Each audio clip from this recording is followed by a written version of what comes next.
Air taxi operators allowed చేశారు. తర్వాత 94లో privatise చేశారు. అప్పుడేమైంది ప్రైవేట్ వాళ్ళని రమ్మన్నారు. లిబరలైజ్ చేశారనమాట. Jet Airways, Sahara Airlines, Modiluft తర్వాతొచ్చి ఎన్‌ఈపీసీ ఎయిర్‌లైన్స్, డమానియా ఎయిర్‌వేస్ ఇయన్నీ అన్నమాట. తర్వాత failed due to higher cost, regulatory hurdles అనమాట. ఇన్‌ఎక్స్‌పీరియన్సెస్. 1997 అన్నమాట.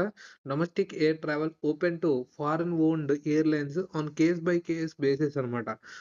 Domestic air travel open to foreign owned airlines అన్నమాట. On case by case basis.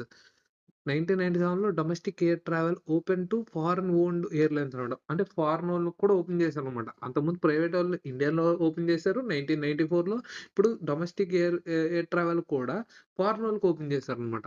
లో లో కాస్ట్ క్యారియర్ రెవల్యూషన్ అనమాట. 2003 నుంచి 15 వరకు లో కాస్ట్ ఎయిర్ డెక్కన్ లాంచ్‌లో ఫస్ట్ ట్రూ ఎల్‌సీసీ అనమాట. ఇండియా అనమాట. ఎయిర్ డెక్కన్ లాంచ్డ్ అనమాట. లో కాస్ట్ క్యారియర్స్ అనమాట ఇది. 2005లో స్పైస్ జెట్ గాని, కింగ్ ఫిషర్ ఎయిర్‌లైన్స్ గాని స్టార్ట్ చేశారు. 2006లో ఇండిగో లాంచ్డ్ అయింది. నౌ డామినేట్స్ విత్ 60% ఇదే డామినేట్ చేస్తుంది మార్కెట్ షేర్. 2005లో మల్టిపుల్ మెర్జర్స్ జరిగాయి.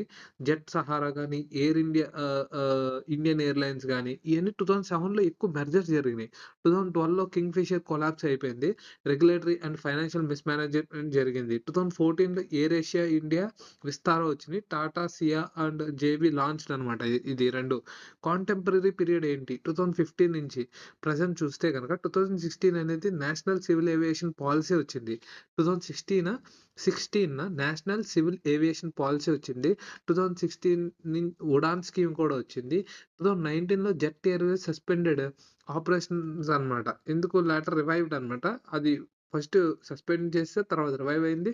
2020లో కోవిడ్-19 డివాస్టేషన్ జరిగింది. 90% ట్రాఫిక్ డ్రాప్ అయిపోయింది. సో, 2021లో ఎయిర్ ఇండియా ప్రైవేటైజ్ చేసేసారు. బ్యాక్ టు టాటా గ్రూప్ ఎళ్ళింది. 2022-25 మధ్యలో మాసివ్ ఎయిర్‌క్రాఫ్ట్ ఆర్డర్స్ వచ్చినియన్నమాట. By IndiGo 500+ aircrafts and Air India 470 aircrafts అనమాట. లెజిస్లేటివ్ అండ్ పాలిసీ ఫ్రేమ్‌వర్క్ ఏంటి? ప్రైమరీ లెజిస్లేషన్ అనమాట. ఎయిర్‌క్రాఫ్ట్ యాక్ట్ అనేది 1934లో వచ్చింది. తర్వాత అమెండెడ్ రీసెంట్‌గా 2022లో అమెండ్ చేశారు.